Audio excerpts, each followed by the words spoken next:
ইনি হলেন সেই ব্যক্তি যিনি মাত্র 13,000 টাকা দিয়ে ব্যবসা শুরু করেছিলেন, যা আজ 8,000 কোটি টাকার ব্র্যান্ডে পরিণত হয়েছে। তিনি হলেন আর.জি. চন্দ্রমোহন।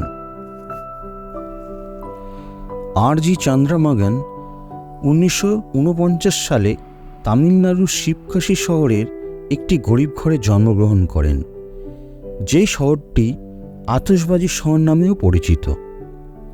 তার পিতা একটি ছোট দোকান চালাতেন এবং তাদের আর্থিক অবস্থা খুবই খারাপ ছিল, যার ফলে ম্যাথামেটিক্স ফেভারিট সাবজেক্ট হওয়ার পরেও তিনি সেই বিষয়ে ফেল করেন। স্কুলে যাওয়া ছেড়ে দিয়ে চন্দ্রমোহন মাত্র 21 বছর বয়সে তার পৈতৃক সম্পত্তি মাত্র 13,000 টাকায় বিক্রয় করে দেন এবং একটি আইস ক্যান্ডির ব্যবসা শুরু করেন। তিনি চেন্নাইয়ের রায়পুরম শহরে 250 স্কোয়ার ফুটের একটি জায়গা ভাড়া নেন এবং সেখান থেকেই 1970 সালে প্রথম অরুণ ব্র্যান্ডটি স্থাপিত হয়। তার বিজনেস মডেলটি ছিল খুব সাধারণ। তিনি মাত্র 3 জন কর্মচারী, 6টি ট্রাইসাইকেল এবং 15টি ঠেলাগাড়ি নিয়ে বিভিন্ন স্কুল ও কলেজে তার তৈরি কাপ ও আইস ক্যান্ডি সেল করতেন, যা থেকে তিনি প্রথম বছরেই 1.5 লক্ষ টাকার রেভিনিউ জেনারেট করে ফেলেন।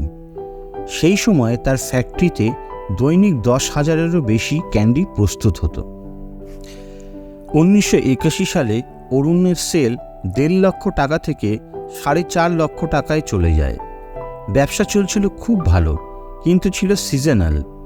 তাই চন্দ্রমোহন তার ব্যবসাটিকে আইসক্রিম অ্যান্ড ডেয়ারি প্রোডাক্টে পরিণত করতে চাইলেন।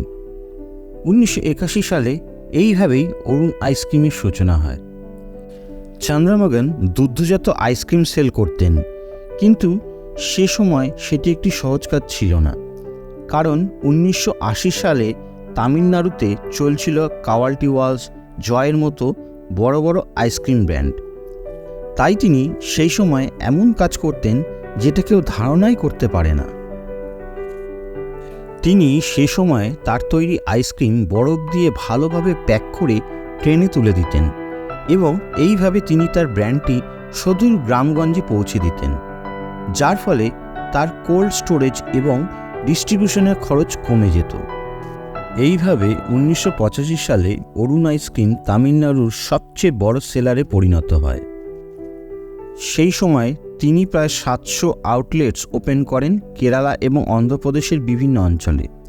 তার সাথে সাথে তিনি লিকুইড দুধেরও মার্কেটিং শুরু করেন, যেটি 2001 সালে 100 কোটি টাকার বিজনেসে পরিণত হয়।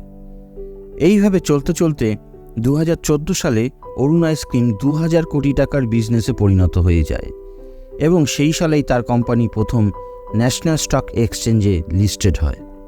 2020 সালে চন্দ্রমোহন অরুণ আইসক্রিম এবং ডেয়ারি বিজনেসকে একসাথে মার্চ করে হাটসন এগ্রো প্রোডাক্টস লিমিটেডের প্রতিস্থাপনা করেন এবং সে সময় চন্দ্রমোহন প্রায় 2800 আইসক্রিম পার্লার ওপেন করে 5,000 কোটি টাকার রেভিনিউ জেনারেট করে ফেলে।